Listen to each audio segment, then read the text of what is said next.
Welcome, guys, to another episode of One Up Gaming. Here's your host, Alex, and I'm here with my co host, Akela. Today, we are going to be talking about a game that came out this month, actually. It's probably the first game that we played from 2025. We're going to be talking about Split Fiction today. It's going to be an interesting podcast where we're going to talk about the mechanics, the story. We'll dive into some of that in a little bit here. Yeah. I'm excited to talk about this. Me too. I Yeah. think it's a fun game. We figured we'll start with this story, kind of go over the general gist of it and kind of like our opinions about that. And then we'll continue after with going through all the mechanics and the different levels because this game plays with a lot of different ideas, which is super, super fun. So basically, starting off with the story, it's about two girls who are aspiring writers. They are looking to finally be published for their first book, and so they basically get from this big publishing company, is what they claim to be, an invite to go to an event where they're going to be able to basically experience their stories in real life almost.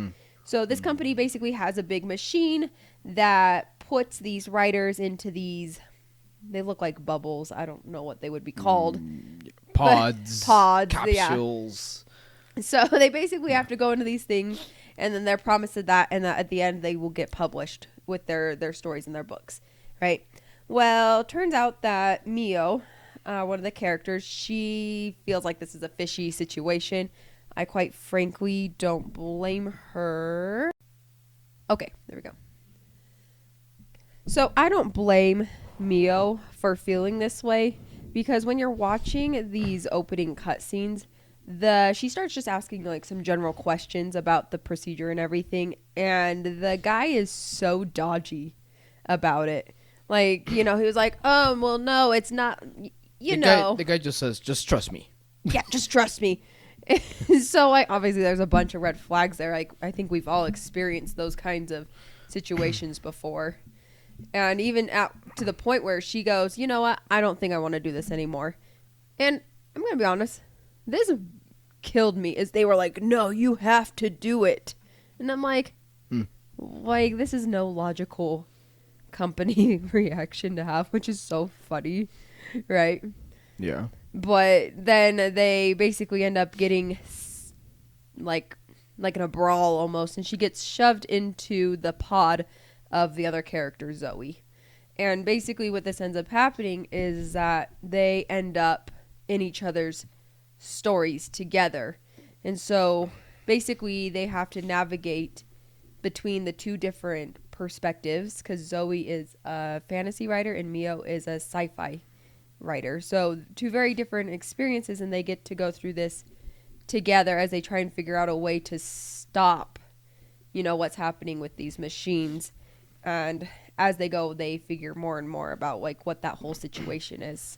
Yeah. So, do you have anything about the story that you thought was interesting or, I mean, I think I feel like if you would look at the overall story, it's kind of like feels like a critique to the AI, like stealing people's ideas and stuff. Because at the end, that's what this machine is. It's just an AI gathering all these people's stories and then just to help them be published. So, that's kind of how it feels. If I have to give, I feel like you covered the story pretty well. If I had to give like a opinion about what I think about the story, I really think it's very. I feel like it's interesting seeing their how they interact with each other, Mia and Zoe, and how they basically they first come as like the strangers and then they end up being friends. They'll and start learning about each other. This Zoe is very adamant about wanting to know what's going on with Mio, like because it's like, oh, you wrote about this. It has to be something that's happening to you in real life. That she's like super super consistently trying to get that out of her. And I mean, Mio then after shows up and says, oh, there's this problem. There were these financial problems we had, and there's this problems with my father in the hospital, and there's some deep concepts in the characters that are kind of interesting because then after you learn about Zoe and you learned about like the whole thing with her sister, and you know how her sister died, like her twin sister passed away or died in an Yeah. accident, and how that affect her, and now all the stories she makes, she always has something about her sister involved in it. Like her sister's always involved in all these stories. And I mean, I feel like that's kind of interesting in a sense of, learning what the writers in a creative perspective, what they do when they write stories, right? You kind of learn like, oh yeah, something that in their life that happens that inspire them to do certain things. And I think that's interesting. But if I have to evaluate the story overall, I didn't feel like, I feel like it was very hard to be engaged in it.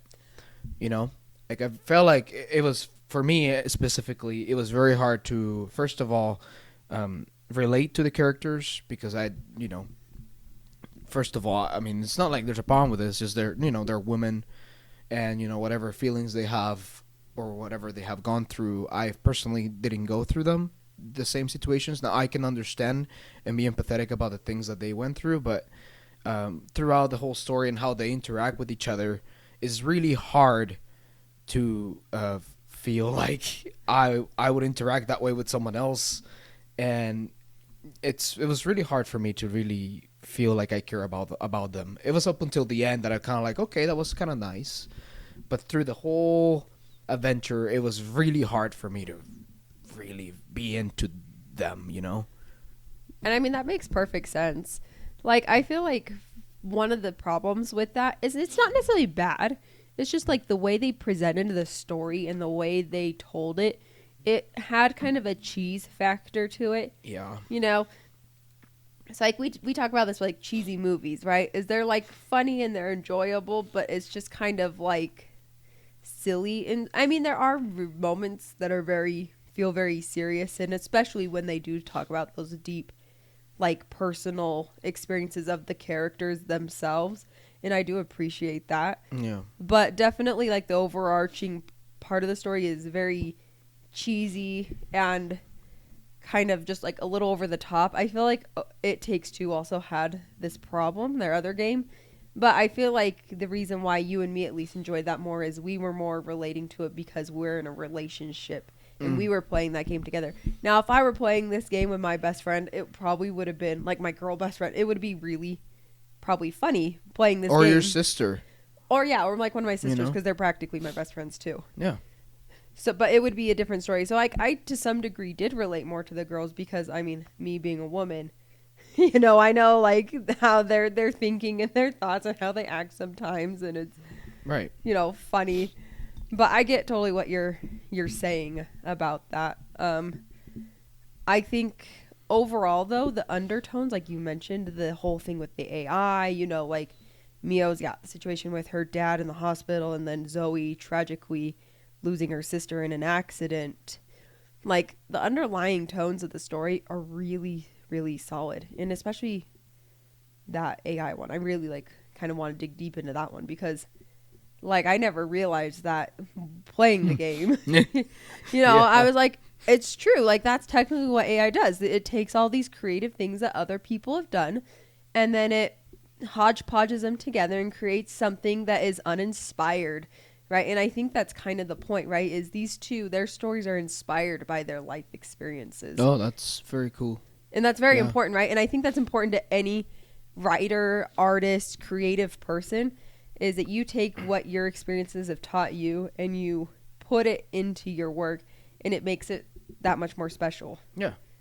Or, things that have inspired you, because you also have like people making movies or video games or books that they're inspired by other artists as well. They're like, oh, this is something I really liked when I was a little kid, and I want to put some part of it in my story, and I feel like it's cool because that's the personal part of art. It's the human part of art. That's something that should not be lost. I just really hope that they touch base on that a little more in the game. I really feel like the villain, it's also like very lackluster in my opinion. Like the writing of the villain, like we mentioned, he's very one dimensional. Yeah. It's just like, oh, you just have to trust me. And then everything goes to heck for his machine. He's like, I want my machine to work. I want my machine to get going, and then there's all these business people trying to be like, shut down the machine, it's not working. It's like, no, I'm gonna make it work. And it's kind of like that evil corpo guy, but like very one dimensional. Like I really felt like it would have been cool to like made him, I don't know, have more about the whole AI thing of like why are they doing this in a business time point. I mean, I'm probably getting a little more asking too much for the game. I mean, at the end of the day, this is not a AAA story. Like, it's not a story game, right? But like we have Mario games and the story are pretty one dimensional too, and we don't complain about them, right?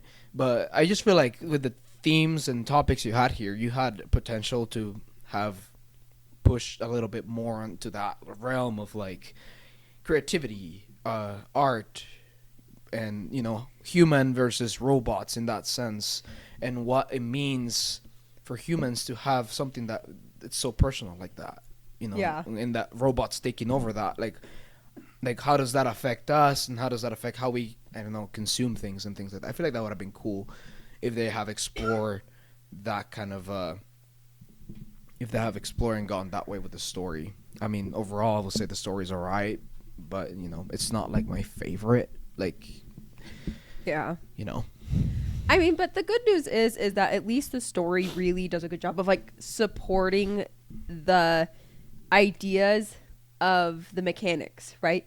Because you talked about like different things inspiring them, and so all these different levels are based off of the different inspirations of each character, and so it's like this, like especially some of those side story quests, like some of them are so random and so weird.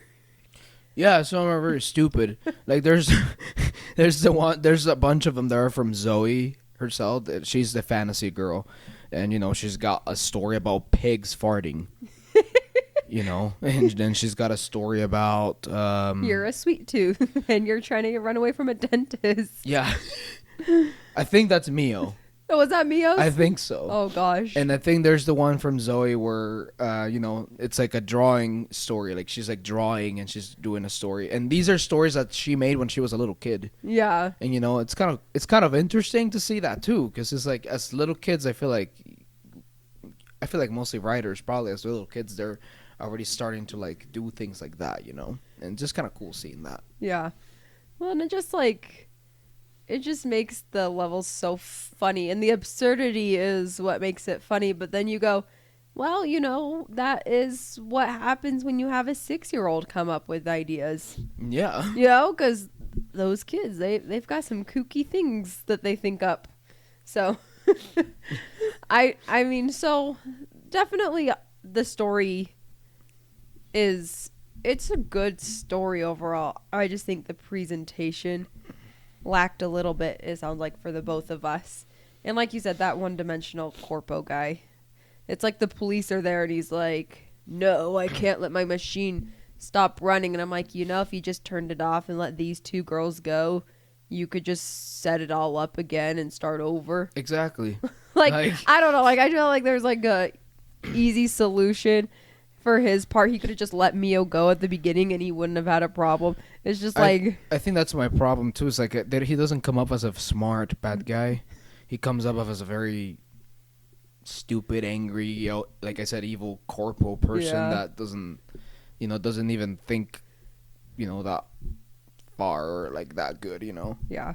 But in the end, I think this, for me at least, is a small gripe. It's something that definitely doesn't take away from the game enough that I would say, oh yeah, like this game's bad because some of the writing's a little cheesy and a little more child friendly, you could almost say. But to that point, right, this game is actually rated T. It's not a mature game. Right. So to some degree, I understand why some of the writing's a little cheesier. It's meant for a slightly younger audience, technically, you could say. But really, the star of this game isn't the story, though. Yeah. The star are the mechanics and all the variety. We kind of already touched on a couple of the different levels, but gameplay. Yeah, the gameplay is what makes this game so cool. I thought it would be fun that we would kind of just walk through the different levels because each level is different, and we could kind of talk about what those mechanics were, how if we liked them, if they were fun, maybe if there were any improvements, we could go over those as well. So that's kind of where we're going next with this. So let's start with the level 1. We're going to skip the intro level because it kind of just helps. I can't even remember what the intro level was. The intro level basically just throws you back and forth between a generic fantasy and sci-fi world, and you're basically learning the gist of the mechanics of like jumping and running and using a grappling hook that they have, right? Just like the generals of platforming. What you will basically be using through the whole game. Yeah, there's nothing really unique there, so I don't think it's quite relevant. But so the first level after that is Neon Revenge. That's the first really big one that was super cool that we did.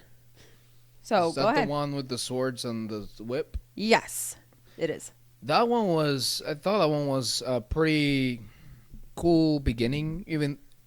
I had the sword one, and that was kind of cool because there's like one-to-one combat too. I mean, it's pretty easy stuff, but I think the part that I like about the most with this was, at least with my character, there was these platforms where you could like shift your screen, or like shift like where you're walking at, like like you get magnetized or whatever onto the wall, and then you basically are, there are different platforming depending on which side of the wall you're in. I don't know if I'm explaining myself right here. It's just hard to explain the actual mechanic. Well, yeah, you basically get magnetized either to the wall, right, or the ceiling even. Yeah, and I really like too, like there's a couple of puzzles there where we have to work together to make that work. Where it's kind of like you have to do something with the whip, and then I have to immediately go and shift to the other side of the wall or something like that. Yeah. And I thought that was pretty cool. I feel like the sword part of it, like the combat itself, it was all right. Yeah. I feel like mostly it's just the puzzling, platforming that we had to do with our mechanics. I think that was the coolest part of it. I'm going to be honest, I felt like it was cool. The part I thought was cool is that it felt like you're running through kind of like a cyberpunk-esque city. Yeah. You've got like, the part I remember the most is when you're like jumping through like all the flying cars, right? Mm-hmm. Oh, yeah. And then you're trying to like you said, like help each other get across. And then I think that's the one where you also end up driving one of those cars, right? Do you? Or is that a different level? I feel like that's all I remember was I crashed the car like 5 times. Oh. That might have been it. But I thought that was cool. I thought the whip mechanic, because I was the one who played Zoe when you played Mio the whole time. So the entire game we only picked one character. We didn't end up switching back and forth, even though you can in between levels, which I thought was pretty cool. Like every time you start up the game, you can pick whoever you want. So you're not stuck. Yeah. But as Zoe, the whip was okay. Like, you could move things with it. You could throw certain types of objects. I don't know. I just felt like it wasn't... Maybe it's just I like swords better than I mean, whips. Swords are cool. So maybe I'm just biased. But, I mean... this was definitely a good intro, right? It was high-paced. It was... threw you right into the action, and... it was so cool. I felt like if they would have thrown fantasy first, it would have been a little bit harder for me. Yeah. Like, I feel like the sci-fi and throwing you into, like you said, action, that was good because, like, yeah, you got me engaged at the beginning, at least with the gameplay. So yeah. That was cool. But then the nice thing is that because they had these side stories that they throw in, it kind of gives you little moments of reprieve in these major levels, right? So because this first major level was a sci-fi one, all of the little side quests or side stories were all fantasy based. And so the first one that you stumble upon is what I like to call the Dune level. Oh yeah. Because it's practically copy paste at this point. Yeah, I mean, yeah, through the whole game they're making a whole lot of references to pop culture. And this one, you don't have a specific mechanic in the side story. All you're doing is pretty much doing like going through platforms as there's this worm that's like a sandworm, literally. Like, and there's these things that literally thumbs the Yeah. ground. And it goes pum, pum, Yeah. pum right into the ground, and then the worm is attracted to it. Yeah, and then there's basically you're just trying to escape from the worm. Trying to Well, and avoid then you being... ride on the worms too. So Oh yeah. At the end, you're right on the worms. And Just like Doom. that's where you started crashing. yeah, I'm not very good at driving Yeah, we of know. any type. Yeah, I think we Worm kind of car. discovered that in this game. So that was fun. And then you mentioned the farting pig. That was another one that was in one of these other side stories. I thought that was stupid. I thought it was cute. I mean, I thought it was, you could say cute and funny. I mean, the mechanic, what's funny is like we say farting pigs. It was me that had the farting pig. I know. You had, I don't know what your pig did. Rolled? No, he became like a spring. Oh. So like I'd push the button, he'd turn into like a little spring, He and was a then boink. it would make him jump up higher. Oh. Yeah. No, but it was fun because it was like a little mini semi-open world area that you just ran around. And you had to just go find some apples and give it to this piggy thing, and like Give I it said, to this big pig, and then Yeah. at the end, basically, you all go into a and then you get turned into a hot dog. yeah, you get killed, Yeah. and you get turned into a hot dog. Yeah. And then you have to go grill yourself and get some condiments and fit into your bun. It's so weird. And I was like, man, this is insane of them to do like something like this weird right off the bat. It's I think it was one of the stories from Zoe that's, she's like, oh, I wrote this as a little kid. She's like, I want to know how hot dogs were made. Like, what Like, the oh crap? my gosh. If You only were they s- actually made what real hot dogs are made from. Right. Like,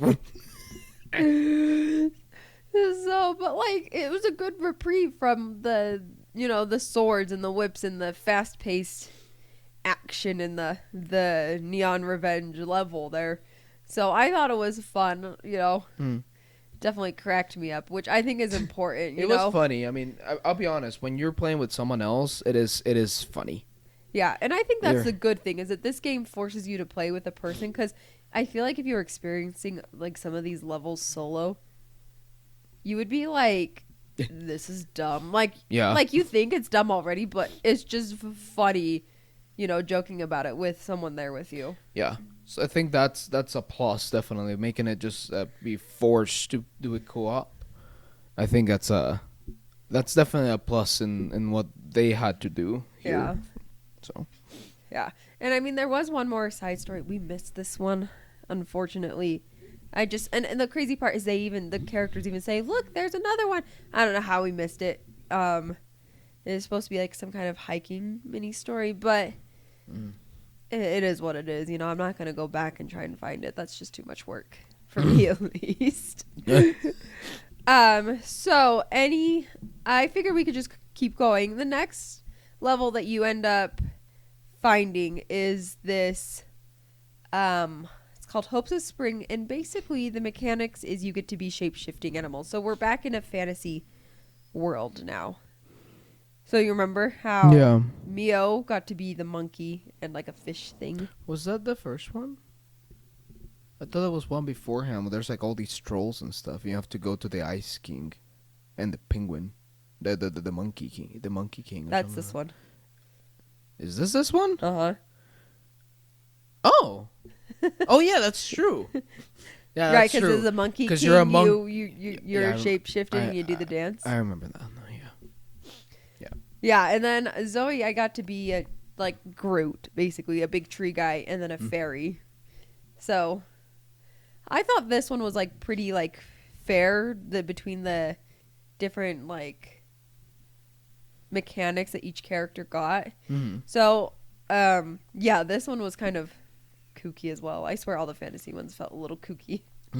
But I mean, personally, that kind of just describes the personality they gave Zoe. She's kind of comes off as a kooky girl, yeah. Kind of a little eccentric, little weird. It kind of makes sense too, because I think she said that she grew up in like a farm or something like that. She was a countryside girl. Yeah, that's Yeah. what she was saying. So it kind of makes sense that she will have that kind of background in stories. You know, having nature always involved. Yeah. So I thought that would make sense. So I don't have. I mean, I was the monkey in this one. And I feel like the monkey was a pretty fun one to use. It was fun to be climbing. There's a lot of references in this level to Donkey Kong. Yeah. There's also a reference to Assassin's Creed. Weird funny thing. I didn't know that. There's this part where you're like when you're escaping the trolls, you're going down. You're going down and you fall into hay. Uh-huh. And they say, oh, something leap of faith. Uh-huh. And basically they do the same thing that the Assassin's Creed character does, like your main character, when you're like up in a building and then you go down, it does like that same jump and it falls into hay or something like that. Yeah.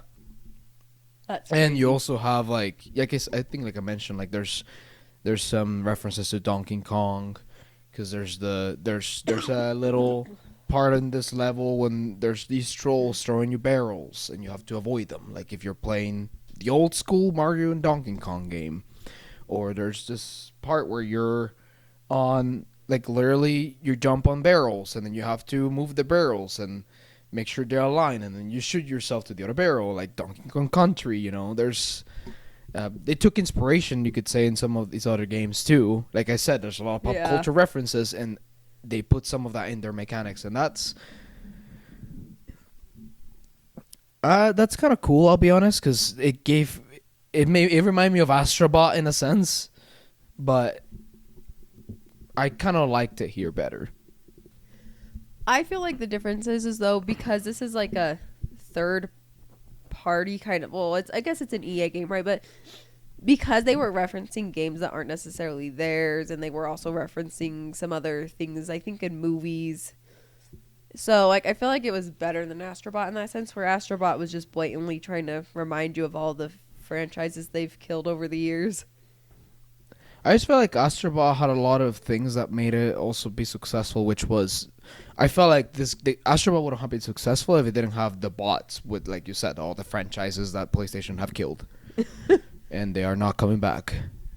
Or I feel like that's mostly it. And then you look at the mechanics of Astrobot. I mean, it references a lot of Mario, a lot of Metroid, a lot of the Nintendo franchises, and just video games in general. Which I feel like you said, this game doesn't. It feels more. It feels like it has more personality than Astrobot, if I have to be honest. I like the art style better. Yeah. I feel like the mechanics were better as well. That's debatable, you know. I feel like that's to each his own. I don't know. I just think it's different. This one has a lot more variety of mechanics that it wants to introduce and teach you. Yeah. Which it keeps you on your toes and keeps it fun for me. And so, like, because you get to do this one thing, you get really good at it, and then next thing you know, you're doing something totally different after. You're doing something new. So, I thought, like, being able to shapeshift in this game was fun. But the thing that really cracked me up was you mentioned the Monkey King. Yeah. Because in this game, you have to go and find the Monkey King. And then he's like this weird disco dude. And you have to, like, dance. Just like, you have to do, like, the Just Dance kind of stuff. No, not Just Dance. It's like Dance Dance Revolution, but And easy. I'm pretty sure in It Takes Two, there's a mini game or a little part like that too. Yeah. It's the same. Yeah. It's kind of interesting. I think I was watching an interview of him explaining that part. The director Joseph Fares, and he was like, "We hired the same guy to do the same dance moves." Okay, well, that's I love fun. that. It's just, You're like, well, it shows. yeah. Did he come from the 70s? But I thought that part was really, really funny too. And it's just, you know, it's good fun. So, I mean, after that, obviously you've got some of your other more side stories in this one, which are going to be your sci-fi ones. So we have the game show one, which this was a quite an interesting one. No, this one references GLaDOS from Portal. Yeah, it does. That's Yeah. right. And basically, you're thrown into a game show where you basically have to move bombs from one side of the I guess, stadium to the other. Right? And then you can't hold on to it for so long, so you have to be throwing it back and forth from each other, and then you have to also, like... Put it down into, like, a container or something after. That's the objective. And Yeah. the platforming starts easy. Like, at first it's, like, just a straight platform just to basically explain to you what you have to do. And then the platforming just starts getting harder and harder as you progress.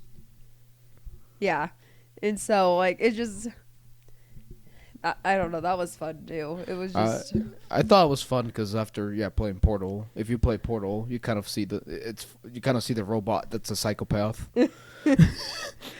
being like, make sure you do it right. How dare you do it? How dare you do it right? It's kind of like, It's like, we're just playing by the rules here. Yeah.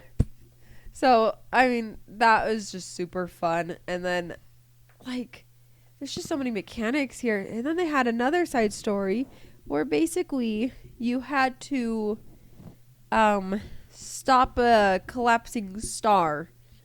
Oh yeah, that was an interesting one too, because you didn't have mechanics itself. You just had to. There's this big sun that's like exploding, and you have to hide from the explosion. You have to put yourself have a wall beside you Yeah. to protect yourself from the explosion. If not, you die. Well, and the course. cool part was that, like, towards the end of it, you did get a shield that you could, like, put Because up. it was going faster. Yeah, and then, like, it was cool because then you had to work as a team, right? So it's like, this is what's funny about this game. It makes it so cool. It's like, there were times where, like, I would start going or doing something, or you would start going and doing something, and then all of a sudden you realize halfway through, oh, crap, I actually can't just do this.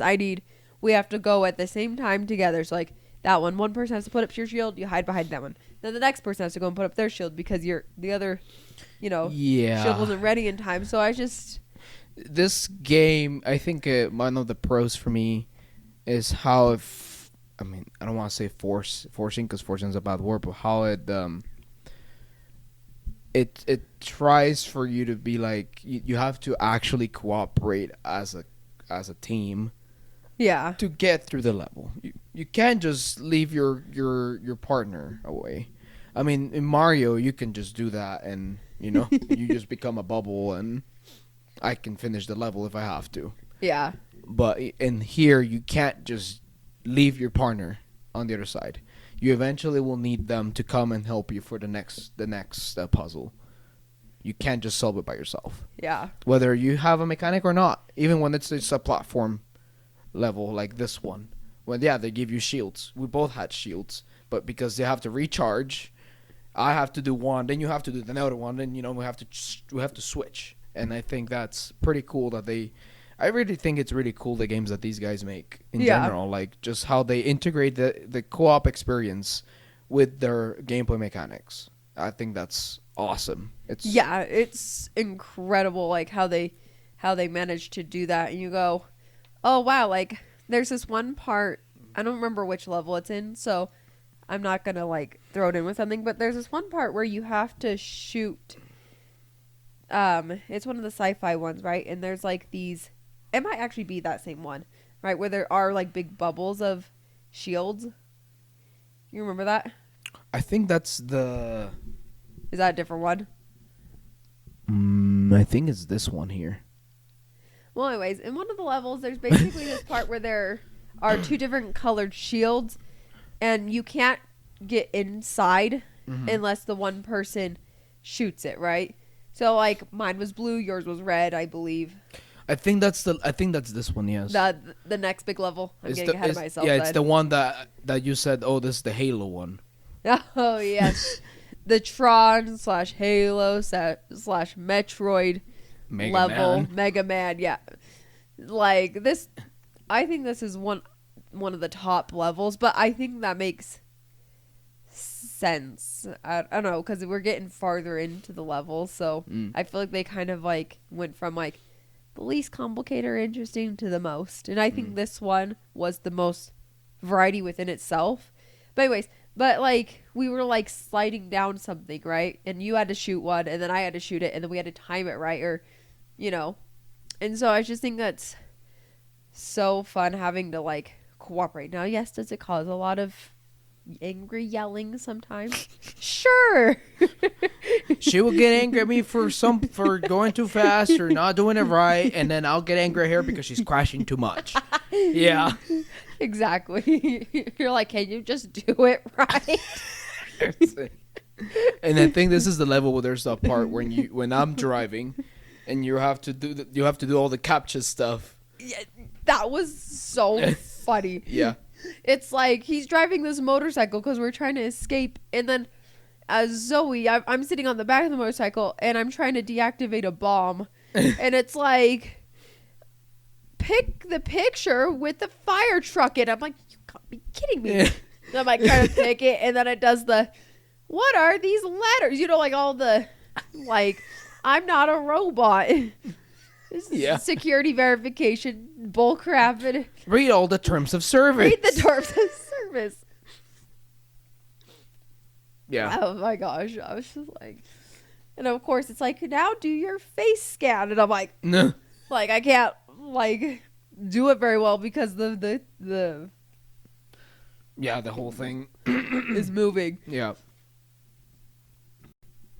Yeah, and then after that, you had the one big boss, which was, I feel like the whole level where the whole perspective of the screen changes, and you're now playing kind of like a Metroidvania beat them up game, pretty much. When you're just shooting, and you're just trying to aim where you're shooting. Yeah. And then you face up this robot that reminded me of like Metal Slug games or those old school games where you had to like avoid the missiles and all the things they're shooting at you, and you have to like shoot up pretty much. Like shoot where the robot is. I don't know. That whole part was really cool. Whole boss battle was cool. The whole, like, when it changed the perspective, when it was, like, the side-scrolling, that was so fun. Yeah. For sure. Because, yeah, you had, like, little guns. So, like, definitely the mechanics that you were given as a character in this game weren't as exciting, right? You were just given, like, guns. But the way they apply those to all the different, like, puzzle and platforming situations was actually, like, really cool. So... yeah. Anything else there? I don't think so. I mean, No. I think Okay. Yeah, Well, in this one, you had already mentioned the drawing level. That was one of the ones that was here. And then there was the one before that. The We Moon missed one of the Market. side stories in this one, too. But you get a Dark Souls oh yeah, reference here. yeah. You find a bonfire in this market, and then they take a rest, and it says Moon Market in Dark Souls font. From Software's font. I Yeah. love that. That was unexpected. I really love that one too. It was like, rest here, weary soul. You're like, wait a second. Ay, hombre. So, I mean, and then you got to rescue cats. Like, nothing's better than trying to rescue a cat. Of course you're not. Well, and then, like, it's just like, it was like the most random little thing, right? It's just like this little market, right? And you have to do the little quest, but there's just like all these random things you could do. Like, you could make a potion, Oh yeah. and like the different potions, like, will make you do different things, or like, I don't know. It's just, they just know. I feel like this studio just knows how to make fun. Does that make sense? Like that's what I get from all of these like little side stories and all of these mechanics, is they just know what's fun. And obviously some of these types of mechanics or some of these gameplay things aren't necessarily things that you could make an entire game about. So it is cool that they incorporate them in small little ways Yeah. that you can experience. You can go, wow, that was so fun. But then you can move on to like the more important, more impressive. It does sound like a aspects. lot of the platforming games coming out. They're moving into that realm. I feel like where they're do. I mean, I'm just having the two games, right? Split Fiction and Astrobot, but it just sounds like that's kind of the theme here, where they're just getting ideas from other studios, other games, and integrating into their game and shifting up the Yeah. what you can do with that. How can I do And- this but make it platforming? Right, and they just use that mechanic for just a little bit of the game. They don't use it for like the whole game. They don't just invent a whole mechanic through the game. Like I would say, for example, in Split Fiction, the usual mechanics is grappling hook, wall running, jumping. Yeah. That's it. That's the actual mechanics. Then everything else, it's changes depending on the level and depending on what you're doing. Everything else just changes very, very often.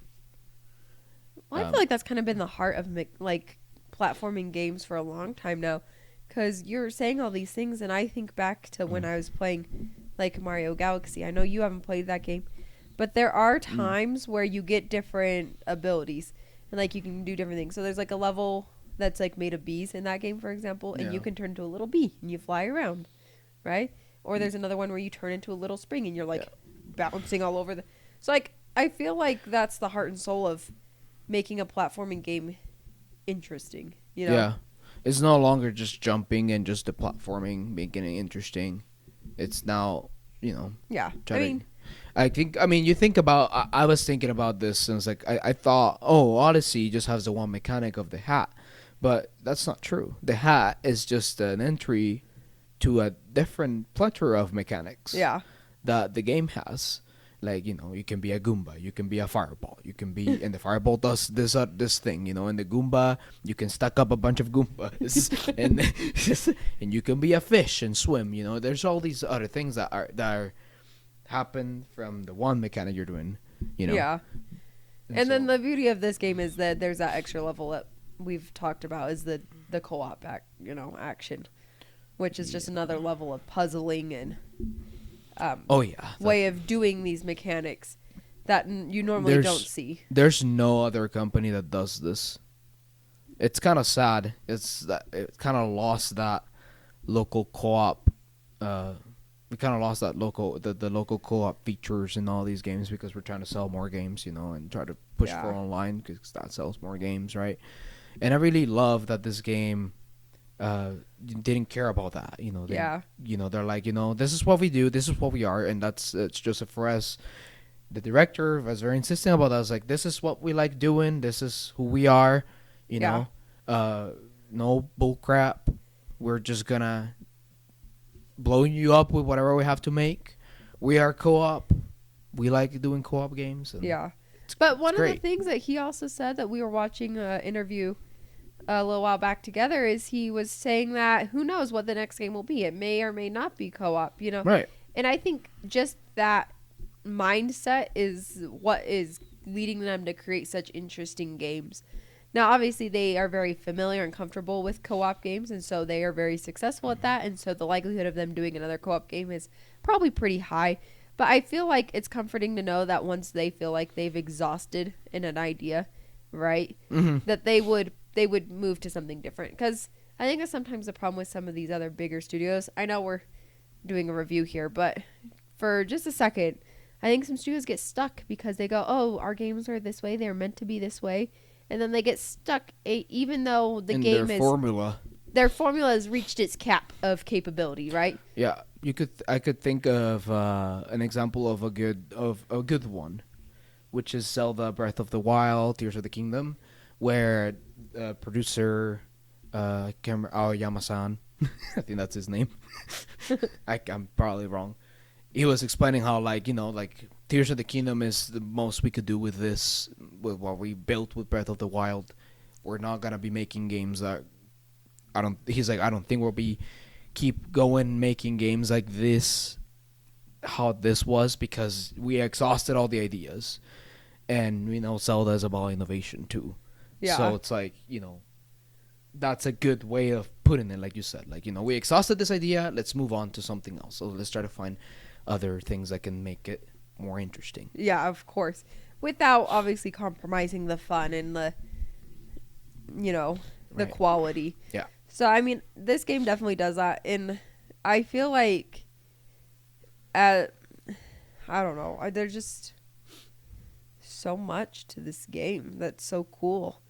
I mean, Yeah, you have the dragon. yeah, I was level gonna say there's the afterwards. Dragon Realm one we haven't even talked about yet. And that one's cool. Like, that was my favorite one. I personally think. Because, I mean, I had the cool dragon. Yes, I had yes. the dragon that flew and spew poison. It was acid. Poison, acid, same thing. Poison and acid are very different. Okay, sure, acid. Call it acid if you want. Poison. The thing is, like, I was melting metal. What were you doing? Just rolling. Yeah. This was a little lopsided of mechanics, in my opinion. Because the thing is like, the rolling, you could do a lot with it, but there really wasn't actually that much you could do with it. You just broke stuff with the rolling. Yeah, like, because we got to the final boss battle, and this is where, was it the final boss battle, right? It was like in the middle. No, it was like a mid-level boss battle. Yeah. But basically, it was this big metal knight-looking thing. And what happened was that he needed acid to be spit on him to, right, like, basically decompose the metal. Yeah. But there was never a moment where I needed to, like, ram him doing a circle, like, rolling around. Like, I just rolled around just not dying. That basically, that's all my job was. The enemy was, like, putting out rocks that will get in the way of the platform. And, I mean, all she was doing was literally destroying the rocks. And while I was spitting acid to the thing. Yeah. I don't know. It was a little weird. I was Yeah. like, wait, what's my job here? Nothing? Okay. I'm just gonna spam the acid button. I guess I'll just do my little thing over here in the corner. Yeah. But the final boss in that one was cool. It was the turtle. There was, like, a metal turtle. Oh. Yeah. Yeah. That one was cool. I just saw the whole level was pretty cool with how they play with the the mechanics of the dragons. Like, I think. Yeah. Well, and like the mechanics of the dragons growing up, right? Because when you first start, you've got them as just eggs, and so what do you have to do? You have to find a way of, like, navigating the world while using those eggs to help, like, move a platform or change it the way it looks. And then you get to the next section, and then they hatch, and now they're like little baby, medium-sized dragons. And they fly. Yeah. Well, they do their thing by themselves, Oh yeah. right? And then after then they get big, and you can ride them. And then the final boss was the dragon. And that one, Yeah. the big dragon. Yeah. Yeah. I think there was there another I don't think there was it? So I'm thinking if there was another mechanic that we're forgetting about. There might be. Who knows? Oh. There's just so much in this game. There's just so many little nuances. Yeah. It's hard to remember everything, to be quite honest. But, I mean... Like, I'm trying to think about that one level, and I think I was with the dragon here. Or maybe this was in the past fantasy level. 'Cause there's the one level where we were, like, on there were, like, geysers. I think this was probably the dragon level. We were on geysers, and you were like pushing or going through these buttons, and I had to fly through the geysers. Like, Yeah, this was with the dragons. oh, okay. See, it's just, I don't remember very well. I'm thinking that's like a different mechanic that we were doing, but I guess it wasn't. It was the same level. That's how this game will make you think. Like, once you play this game, it's kind of like you just think about all these mechanics, but you don't really remember where and what level they were from. You just think, oh man, I just remember that. That is one thing that you could say is a slight negative, is once you got through the end of the game, you start to realize that, like, I mean, obviously because of how the game is, the art style, it makes sense. All the fantasy levels look and feel very similar, and all the sci-fi levels look and feel very similar. But because of that, it does make it hard to distinguish what was what, right? Which is why I had to go back before we even started doing this episode and had to write down what the levels were and what the mechanics were tied to each level, because I was like, I mean, I remember doing this thing, but I couldn't tell you which level was when it was, or, you know, all the details about it, because there is a little bit too much of a it's all samey on each side. Yeah. Right, each side are very polar opposites, but when you're in those two different sides, it's like, yo, it looks the same in all of the sci-fi ones. It Right. looks basically the same in all the fantasy ones. Yeah, that's the thing, is differentiating them, like in the art style. Yeah, because you think of the fantasy, and I'm thinking this. Oh, I thought this level had this, but I guess it was in the other level. You know, because they're Yeah. all like pretty much similar. I think the only fantasy one that's different is the last one. That's a little darker. Yeah, but that's because those That had last the- two were more. About the actual Yeah. finish of their storylines, their personal Yeah. storylines. Yeah. Which we can move on to those. I mean, we have the last sci-fi one, which is the kind of Metroid balls. Yeah. There's like a little mechanics there where my character Mio had you could you can become a Metroid ball, but it's made out of like all these little robot thingies, and you can also become other little You can things too. hack things. Yeah, and you can hack things. And I think yours was like a magnet. Yeah, mine was like could magnetize two things. I thought that was I thought that was fun being able to magnetize to stuff. Yeah, I thought that was cool too, and I really think that's just where the difficulty gets a little Harder. goes a little harder. I mean, I'm not saying like super hard, but you can tell that this is where the levels start getting a little more challenging, and you actually have to work more together to, you yeah. know. And this is where you have a Metal Gear Solid Oh yeah, reference. yeah. It You was get in so a funny, box. 'cause I was just rolling around because you were supposed to help me because you hacked a gun to help take out the robots that were trying to kill me. And then all of a sudden I just rolled over and there was a little box that just flipped on top of me and I was like, oh, wait, I know this reference. Yeah, and you get a trophy thing that says snake. Yeah. I think. Oh my gosh. I love those kinds of callbacks. It's just so funny. Yeah. But it's kind of funny. It's funny because we did mention the Astrobot earlier, and we kind of ragged on like Astrobot for doing that kind of stuff. And like I don't know why, like in this game, it felt like a praise. But I think it came down to like that game felt like it was an ad. You know, like Mm-hmm. a video game ad, where these ones were like literally just callbacks to some of the greatest games that are out there, Mm-hmm. old and newer, you know. Yeah. But anyways, that was so cool. And Well, not just that. And after in this level, I don't know where you were gonna no, say, keep but going. I was gonna mention. You have that pinball part. That was hard, That was but it so was hard. fun. I thought it was fun Oh my gosh.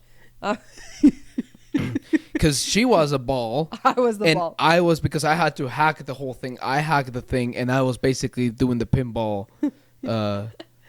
thingies Yeah. to get the ball to go, and that also requires a lot of co-op, Yeah. team effort. I can't just go and shoot her. You have to actually wait for her to be in a certain spot. You have to think about exactly when you're gonna shoot it. Yeah. And it was a little tedious sometimes. I'll be honest, but I Yeah. thought it was a fun game, fun mechanic to deal with. I think that actually by far would be the most impressive one they did was the pinball section. Yeah. Just because it was just like here, you gotta fling me over here. Why did you push the wrong one? Why? You have to push it a certain way to open it up so I can go through. Yeah. Yeah, that was a fun one. I'll be honest. I really had fun with that one. Oh my gosh. Well, and then these last two levels are kind of cool because these are, the ones that kind of help you get to the bottom of their issues, Mm-hmm. So, like, with Mio's, I don't think Mio's, like, ending of her, like, her conflict was as strong as Zoe's was. But, because I don't remember it as well, which is part of the reason why I feel that way. Mm. Right? Because she basically... What was I it? can't remember. See, you don't remember either. But Zoe's is cool because you're going through this... Oh, you fight at the end this Mio clone. Oh, that's right. That it's kind of like her, I guess, like being in denial or something, like being mean, and the reason why she's mean, kind of thing. Well, it was basically like another and like almost like an alternate personality Yeah. that was basically kind of like almost took over who she was. Like, so it wasn't like Mio, right? Like her, but it was an alternate version that almost like it was basically like she had installed in herself, you could say, Yeah. to protect her when she was going through tough times with her dad. But then it was like, I don't need you anymore, right? Like this negative personality, this, entity was dragging her down more and she could take care of herself finally again. It was kind of the idea. You're right. Yeah. Way to remember. Because I did Thanks. not. But Zoe's I think is more impactful. But I think it's just because her story, they kind of like don't let you in on it and for a very long time. Right? Like Mio's you kind of figure out pretty quickly like what was going on with her life, especially because of personalities, right? Mio isn't one to poke and prod into your life. She's very reserved about herself, right? Yeah. She keeps to herself. Zoe was a very, outgoing kind of outspoken person, so she was always poking and prodding Mio about her story, and her what's going on in her life. She wanted to know. She wanted to learn. Yeah. And so, like, because of that, we get to know Mio's story faster and earlier, whereas Zoe's is later. And I think that's what makes it more impactful because, you go through that last level and it's like you said, it was a lot darker. And then you had these mechanics like the glowing like bird, and mine looked like an eel almost. Yeah. Fish thing. And then, they provided light and guidance for you down through this dark tunnel. Yeah, and there's these little like bugs, like scarabs or something, that they come and help you, and you start riding them too. Yeah. Like I think they're supposed to be her mom and dad. Yeah. From the her mom and dad, and then I feel like that part was also cool because you had to. There's like the platforming and like I said, the puzzles and that part it's pretty. I thought it was pretty cool how they did it because I think there's this part where you have to I have to hang myself. Like there's these things spinning and there's these things that you can hold yourself with the mounts of the scarabs, and I hold myself in there and then you can swing through. Yeah. You can swing it and then the other person has to make it to the other one, and there's this fire thing that you don't want to touch, and it's like, I think that whole part was kind of cool. Yeah. Probably not my favorite level. But it was cool still. I mean, all the levels I thought were kind of cool. I agree. And then obviously at the very end, you fight this like big Hydra looking snake thing, and that was cool. But the really cool part was after that when she goes, "It's all my fault." She's blaming herself for her sister's death because she was the only one there, and they went somewhere that they weren't supposed to go. And so. Then after, it's basically like her having to learn to forgive herself and realize that it's not her fault it happened. It's just accidents happen and it's tragic. But, like she's done such a good job of keeping her sister's memory alive with her through her stories and her ideas. And so, like, I don't know, that part, like, I kind of cried. But well, it makes sense because you do have sisters. You do have sisters. So it's like you feel that. I don't have any siblings. It's not even just that. It's just like, it was just like, oh my gosh, like I can't imagine that guilt that a person would carry over, that kind of thing. Yeah. So yeah, but that was so cool. But really let's be honest, the last level. As the director said, this is gonna blow your mind out. There's some crazy, if you let me, there's some crazy shit going on here. It's like, yes. Oh my god. It was some crazy shit going on in this one. Yeah, so major spoilers here. I mean, we've kind of been spoiling the whole game. But I mean, personally, overall, we've talked about the mechanics, but it's not the same as experiencing the game. Like, that's just the honest truth. Yeah, like we talked about all these things, and I personally think you have to go experience this game. You can go and try it out with your friends, and your friend doesn't even have to buy it. You just have to buy one copy. You can even split the money if you want to. Yeah. And all you need is one game, one copy, and then a friend pass. I mean, the friend pass comes with the game. Like, your friend just has to download it. Your friend just needs another person that has the game, and you guys can play together. And doesn't matter. It's crossplay as well, so Yeah. it's an awesome experience. I personally think I personally, I mean, you can play this online if it's more convenient for you. I personally like playing these games better with someone right next to me. Of course, I have the privilege to actually live with someone else. I share my life with Akela here, but like I feel like because of that personal touch of having the other person right next to you, I feel like it makes it a more authentic experience than having it online. Not saying that it could not be fun. I feel like it could still be fun. I think it's fun either way, but I get what you're saying totally. Yeah, if I have a friend coming over, I'll probably like, let's play this. It'll be fun. I want to see how we do this thing together.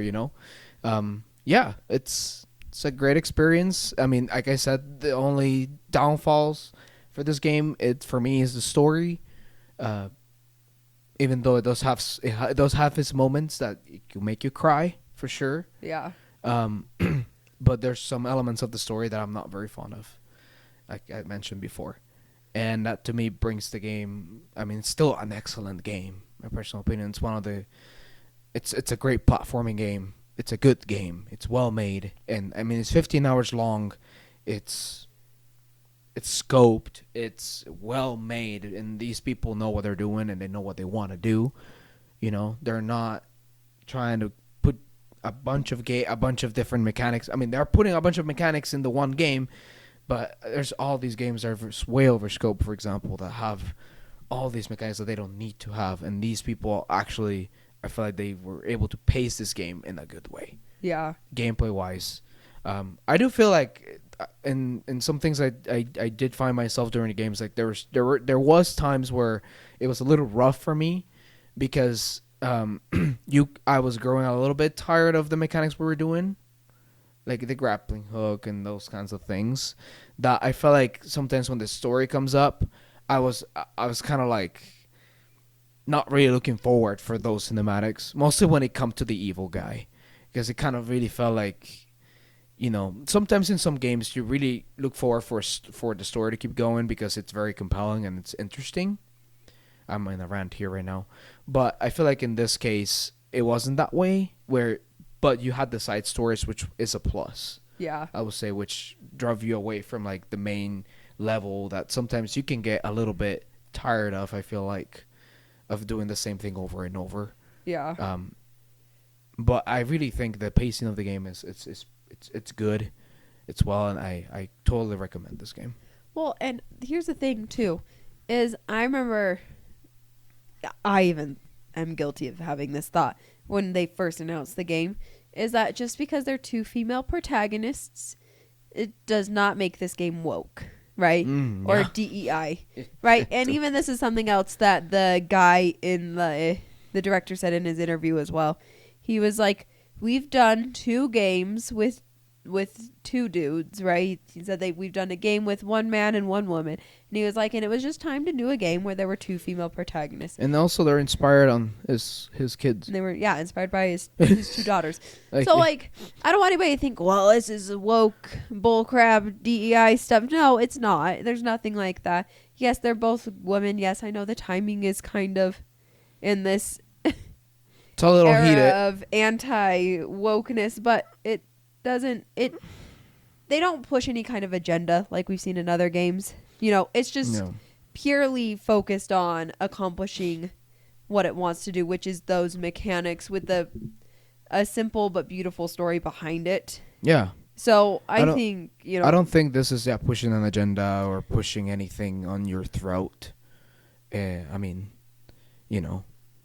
I really think it's ridiculous if there's people that complain about that of the game and stuff like that, because I really I'll give an example of a game that was woke, Dragon Age the Vanguard, right? It's a game that I played for 2 hours and I couldn't do it because yes, it was very, very pushy with all the things that they were trying to do, and I really didn't feel like I was having fun with the game either. The story felt dumb, and I'm like, if I'm gonna put 30 hours into this, I'm not. I can't do this. Like, I'm gonna I'm gonna be done already. I'm just gonna stop and just play something else that's better. And this one's not the case. You just get away from all that stuff. Play this game, and you'll see that this game's actually a good game Yeah. without bullcrap involved. No microtransactions, no politics, no nothing. It's just pure gaming. And the beauty is it's a pretty short game. Yeah. Like the games of olden times, I quite frankly never thought I'd miss short games so much in my life, but I've realized that no wonder my backlog of games is so long right now is because 50% of those games are like wanting me to commit 40, 50 plus hours Yeah. for each one. I'm like, I don't got that kind of time. I mean, it's hard. Like, I remember we were playing Metaphor Yeah, or that Baldur's Gate. was- Baldur's Gate 3 took us like a whole year to finish because we were playing it together as co-op, and we could just do it in certain days, or Metaphor, that's a game I'd spend over 100 hours playing. I spent over 100 hours playing Rebirth, and that took me like 3 months to finish because I'm like, I just want to finish the game, Yeah. I want to actually complete it. And and this one's 15 hours. It's fun. Yeah, it's definitely so Yeah. good. I would totally tell anybody and everybody to go play this one. We need to be supporting games that are doing good work and giving them our support.